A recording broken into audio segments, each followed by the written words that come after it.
Hi friends, ಎಲ್ಲರೂ ಹೇಗಿದ್ದೀರಾ? ನಾನು ಚೆನ್ನಾಗಿದ್ದೀನಿ. ನೀವೆಲ್ಲರೂ ಚೆನ್ನಾಗಿದ್ದೀರಾ ಅಂತ ಅಂದ್ಕೊಂಡು ನಾನು ಈ ಬ್ಲಾಗ್ನ ಶುರು ಮಾಡ್ತಾ ಇದ್ದೀನಿ. ನೋಡಿ, ಈಗೆಲ್ಲ ನಾನು ಹರಡ್ಕೊಂಡು ಕೂತಿದ್ದೀನಿ. ರಾತ್ರಿ ಇವತ್ತು ಊಟ ಆಯಿತು. ಊಟ ಆದ ನಂತರ ಈ ಬ್ಲಾಗ್ನ ನಾನು ಶುರು ಮಾಡ್ತಾ ಇದ್ದೀನಿ. ನಾನು ಕ್ಲೀನ್ ಮಾಡ್ಕೊಳ್ಳೋಣ ಮನೆಯನ್ನೆಲ್ಲ ಅಂತ ಅಂದ್ಬಿಟ್ಟು ಈ ರೀತಿ ಅಡುಗೆ ಮನೆನ ಫಸ್ಟಾಗಿ ಕ್ಲೀನ್ ಮಾಡ್ಕೊಳ್ತಾ ಇದ್ದೀನಿ. ಬೆಳಿಗ್ಗೆ ಕೆಲಸಕ್ಕೆ ಹೋಗಿ ಸಂಜೆ ಮನೆಗೆ ಬರ್ತಕ್ಕಂಥ ಹೆಣ್ಮಕ್ಳಿಗೆ ಮನೆ ಕ್ಲೀನ್ ಮಾಡೋದೊಂದು ದೊಡ್ಡ ಟಾಸ್ಕ್ ಆಗಿರುತ್ತೆ. ಹಾಗಾಗಿ ನಾವು ಮನೆ ಏನಾದರೂ ಡೀಪಾಗಿ ಕ್ಲೀನ್ ಮಾಡ್ಕೋಬೇಕು ಅಂದರೆ ಈ ರೀತಿ ನೈಟೇ ಮಾಡ್ಕೋಬೇಕು. ಇಲ್ಲ ಅಂದರೆ ರಜೆಗಳ ದಿನ ಮಾಡ್ಕೋಬೇಕಾಗುತ್ತೆ. ರಜೆಗಳ ದಿನ ನಾವು ಮಾಡ್ಕೊಳ್ಳೋಣ ಅಂದರೆ ಬೇರೆ ಏನಾದರೂ ಫಂಕ್ಷನ್ಸು ಅಥವಾ ಬೇರೆ ಏನಾದರೂ ಕೆಲಸಗಳಿರುತ್ತೆ. ಹಾಗಾಗಿ ನಾವು ನೈಟೇನೆ ಕ್ಲೀನ್ ಮಾಡ್ಕೋಬೇಕು. ಈ ರೀತಿಯಾಗಿ ನಾನು ಅದಕ್ಕೋಸ್ಕರ ಇವಾಗ ಊಟ ಎಲ್ಲ ಆದ ನಂತರ ಪಾತ್ರೆನೆಲ್ಲ ಸ್ವಲ್ಪ ತೊಳೆದಿಟ್ಬಿಟ್ಟು ಈಗ ನಾನಿಲ್ಲಿ ಕ್ಲೀನ್ ಮಾಡ್ಕೊಳ್ತಾ ಇದ್ದೀನಿ ಅಡುಗೆ ಮನೆಯನ್ನೆಲ್ಲ. ನೀವು ನಿಮ್ಮ ಮನೆಗಳಲ್ಲಿ ಯಾವ ರೀತಿ ಎಲ್ಲ ಡೀಪ್ ಕ್ಲೀನ್ ಮಾಡ್ಕೊಳ್ತೀರಾ, ಹಬ್ಬಗಳೆಲ್ಲ ಬಂದಾಗ ಮತ್ತು ಬೇರೆ ಟೈಮಲ್ಲೆಲ್ಲ ಯಾವ ರೀತಿ ಮಾಡ್ಕೋತೀರಾ ಅಂತ ನನಗೆ ಕಮೆಂಟಲ್ಲಿ ತಿಳಿಸಿ. ಮತ್ತು ಬೇರೆ ಯಾವುದೇ ರೀತಿಯ ಕಂಟೆಂಟ್ ಬೇಕು ಅಂತಂದರೆ ನಾನು ಆ ಕಂಟೆಂಟ್ ಬಗ್ಗೆ ವಿಡಿಯೋನ ಮಾಡ್ತೀನಿ. ನನಗೆ ಇಲ್ಲಿ ಸಜೆಷನ್ನ ನೀವು ಕೊಡಬೇಕು ಅಂತ ಕೂಡ ಕೇಳ್ಕೊಳ್ತಾ ಇದ್ದೀನಿ ಈ ವಿಡಿಯೋ ಮೂಲಕ. ಇವಾಗ ನೋಡಿ, ಇದರಲ್ಲಿ ಈ ರ್ಯಾಕ್ನು ಕೂಡ ನಾನು ಇಲ್ಲಿ ಕ್ಲೀನ್ ಮಾಡ್ಕೊಳ್ತಾ ಇದ್ದೀನಿ ತೊಳ್ಕೊಂಡು. ನಾವು ಒಂದೇ ಸಲ ಎಲ್ಲ ಕೆಲಸನೂ ಮಾಡಲಿಕ್ಕಾಗೋದಿಲ್ಲ ಅಲ್ವಾ? ಆಗ ಸ್ವಲ್ಪ ಸ್ವಲ್ಪನೇ ಕೆಲಸನ ಈ ರೀತಿ ಮಾಡಿಕೊಳ್ಬೇಕು. ಸಾಮಾನ್ಯವಾಗಿ ಹೆಣ್ಮಕ್ಳು ಹೊರಗಡೆನೂ ಕೆಲಸ ಮಾಡ್ತಾರೆ, ಒಳಗಡೆನೂ ಕೆಲಸ ಮಾಡ್ತಾರೆ.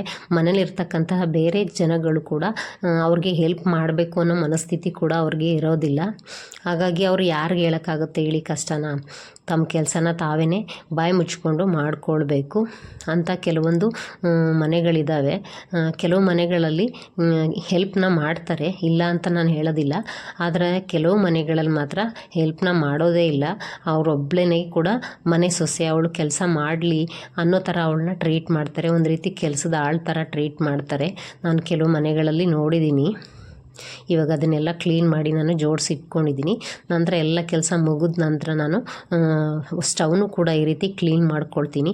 ಅಡುಗೆ ಮನೆಯೆಲ್ಲ ನೈಟು ಕ್ಲೀನ್ ಆದ್ರೇ ನಮಗೆ ಏನೋ ಒಂಥರ ಖುಷಿ ಮತ್ತು ಸಮಾಧಾನ. ಇಲ್ಲ ಅಂದರೆ ನಮಗೆ ಏನೋ ಒಂಥರ ಸಮಾಧಾನ ಇರೋದಿಲ್ಲ.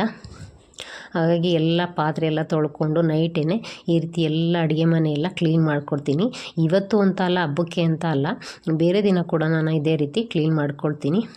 ಮೇಯ್ನಾಗಿ ಅಡುಗೆ ಮನೆ ತುಂಬಾ ಕ್ಲೀನಾಗಿರಬೇಕು. ಆವಾಗಲೇ ನಮಗೇನಾದರೂ ಅಡುಗೆ ಮಾಡಲಿಕ್ಕೆ ಅಥವಾ ಏನಕ್ಕಾದ್ರೂ ತುಂಬಾ ಖುಷಿ ಅನಿಸುತ್ತೆ, ಏನಾದರೂ ಕೆಲಸ ಮಾಡಲಿಕ್ಕೂ ಕೂಡ.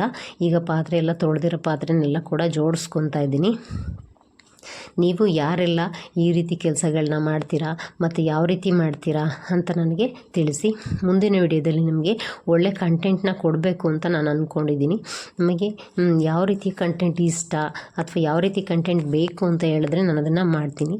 ಮುಂದೆ ನಾನು ಹೆಲ್ತ್ ಟಿಪ್ಸ್ ಬಗ್ಗೆ, ಬಾಣಂತಿಯರ ಆಹಾರದ ಬಗ್ಗೆ, ಮಕ್ಕಳ ಆಹಾರದ ಬಗ್ಗೆ ಮತ್ತು ಯಾವ ರೀತಿಯ ಫುಡ್ನ ತಿಂದರೆ ನಮಗೆ ಹೆಲ್ತ್ ಚೆನ್ನಾಗಿರುತ್ತೆ ಮತ್ತು ಯಾವ ರೀತಿಯ ಫುಡ್ನ ನಾವು ತಿನ್ನಬಾರ್ದು, ನಮಗೆ ಏಜ್ ಆದಮೇಲೆ ಯಾವ ರೀತಿ ಫುಡ್ಡೆಲ್ಲ ನಾವು ಅವಾಯ್ಡ್ ಮಾಡಬೇಕು ಮತ್ತು ಯೋಗ ಬಗ್ಗೆ ಕೂಡ ನಾನು ಹೇಳ್ತೀನಿ. ಮತ್ತು ನಮ್ಮ ಹೆಲ್ತ್ನ ಮತ್ತು ನಮ್ಮ ಆರೋಗ್ಯನ, ನಮ್ಮ ಬಾಡಿನ ನಾವು ಯಾವ ರೀತಿ ಫಿಟ್ಟಾಗಿ ಇಟ್ಕೋಬೇಕು ಅನ್ನೋದ್ರ ಬಗ್ಗೆ ಕೂಡ ನಾನು ಈ ವಿಡಿಯೋ ಮೂಲಕ ನಾನು ನಿಮಗೆ ತಿಳಿಸ್ಕೊಡ್ತೀನಿ. ಇನ್ಯಾವ ರೀತಿ ವಿಡಿಯೋ ಬೇಕು ಅನ್ನೋದನ್ನು ನೀವು ನನಗೆ ಕಮೆಂಟಲ್ಲಿ ತಿಳಿಸಿ. ನಂದು ಇನ್ನೊಂದು ರೆಸಿಪಿ ಚಾನಲ್ ಇದೆ, ಅದಕ್ಕೂ ಕೂಡ ನೀವು ಸಬ್ಸ್ಕ್ರೈಬ್ ಮಾಡ್ಕೊಳ್ಳಿ. ಈ ವಿಡಿಯೋಗೆ ಸಬ್ಸ್ಕ್ರೈಬ್ ಆದವರು ಅದಕ್ಕೂ ಕೂಡ ಮಾಡಿಕೊಡಿ ಅಂತ ನಾನು ಕೇಳ್ಕೊಳ್ತಾ ಇದ್ದೀನಿ. ನೋಡಿ, ಈಗ ಇಲ್ಲಿ ಫ್ರಿಡ್ಜ್ನೆಲ್ಲ ಕ್ಲೀನ್ ಮಾಡಿ ಇಟ್ಕೊಂಡಿದ್ದೀನಿ. ಎಲ್ಲ ಕ್ಲೀನ್ ಆದ ನಂತರ ನಾನಿಲ್ಲಿ ಮನೆಯಲ್ಲಿ ಡ್ರೈ ಫ್ರೂಟ್ ಪೌಡರು ಖಾಲಿ ಆಗಿತ್ತು. ನಾನು ಡೈಲಿ ಮಿಲ್ಕ್ ಶೇಕ್ನ ಮಾಡ್ಕೊತೀನಲ್ವ, ಅದ್ರ ಜೊತೆಗೆ 1-2 ಸ್ಪೂನಷ್ಟು ಈ ಪೌಡರ್ನ ಹಾಕ್ಕೊಂಡು ಡೈಲಿ ಕುಡಿತೀನಿ. ನಾವು ಈ ರೀತಿ ಕುಡಿಯೋದ್ರಿಂದ ವೆಯ್ಟ್ ಲಾಸ್ ಕೂಡ ಮಾಡ್ಕೊಳ್ಬೋದು ಮತ್ತು ನಮ್ಮ ಬಾಡಿ ಕೂಡ ಫಿಟ್ಟಾಗಿರುತ್ತೆ ಮತ್ತು ಹೆಲ್ತಿಯಾಗಿ ಕೂಡ ಇರುತ್ತೆ. ಹಾಗಾಗಿ ನಾನು ಇದನ್ನು ರೆಡಿ ಮಾಡ್ಕೊಳ್ತಾ ಇದ್ದೀನಿ. ನನಗೊಂದು 5-10 ನಿಮಿಷ ಎಲ್ಲ ಟೈಮ್ ಸಿಕ್ಕಾಗ ನಾನು ಈ ರೀತಿ ಎಲ್ಲ ಸ್ವಲ್ಪನೇ ಮಾಡಿ ಇಟ್ಕೊಳ್ತೀನಿ. ಈಗ ಇದು ಸಿಪ್ಪೆನೆಲ್ಲ ತೆಕ್ಕೊಳ್ತಾ ಇದ್ದೀನಿ. ಇದ್ರ ಸೆಲ್ಲೆಲ್ಲ ತೆಕ್ಕೊಂಡ ನಂತರ ಇವಾಗ ಅದನ್ನೆಲ್ಲ ಸ್ವಲ್ಪ ಕಟ್ ಮಾಡ್ಕೊಳ್ತೀನಿ. ಒಂದು ಅರ್ಧದಷ್ಟು ಇವಾಗ ನಾನು ಕಟ್ ಮಾಡಿ ಒಂದು ಬಾಕ್ಸಿಗೆ ಹಾಕಿಟ್ಕೊಳ್ತೀನಿ. ಇನ್ನು ಸ್ಕೂಲ್ಗೆ, ಕಾಲೇಜ್ಗೆ ಹೋಗ್ತಕ್ಕಂಥ ಮಕ್ಕಳು ಹಾಸ್ಟೆಲ್ಲು ಪಿ ಜಿನಲ್ಲಿ ಇರ್ತಾರೆ. ಅವ್ರಿಗಂತೂ ಹಾಸ್ಟೆಲ್ ಊಟ ಮತ್ತು ಪಿ ಜಿ ಊಟ ಸೆಟ್ಟೇ ಆಗಿರಲ್ಲ ಮತ್ತು ಹೆಲ್ತ್ ಕೂಡ ಅವ್ರಿಗೆ ಹಾಳಾಗುತ್ತೆ. ಹಾಗಾಗಿ ನಾವು ಈ ರೀತಿ ಡ್ರೈ ಫ್ರೂಟ್ ಪೌಡರು ಮತ್ತು ಲಾಡುನ ಮಾಡಿ ಕೊಡೋದ್ರಿಂದ ಅವರು ಕೂಡ ಡೈಲಿ ಒಂದೊಂದು ತಿಂದ್ಕೊಂಡ್ರೆ ಅವರ ಆರೋಗ್ಯ ಕೂಡ ಚೆನ್ನಾಗಿರುತ್ತೆ. ಇಲ್ಲಿಗೆ ಇವತ್ತಿನ ಬ್ಲಾಗ್ನ ಎಂಡ್ ಮಾಡ್ತಾ ಇದ್ದೀನಿ. ಮುಂದಿನ ಬ್ಲಾಗಲ್ಲಿ ನಾನು ನಿಮ್ಮನ್ನು ಭೇಟಿ ಆಗ್ತೀನಿ.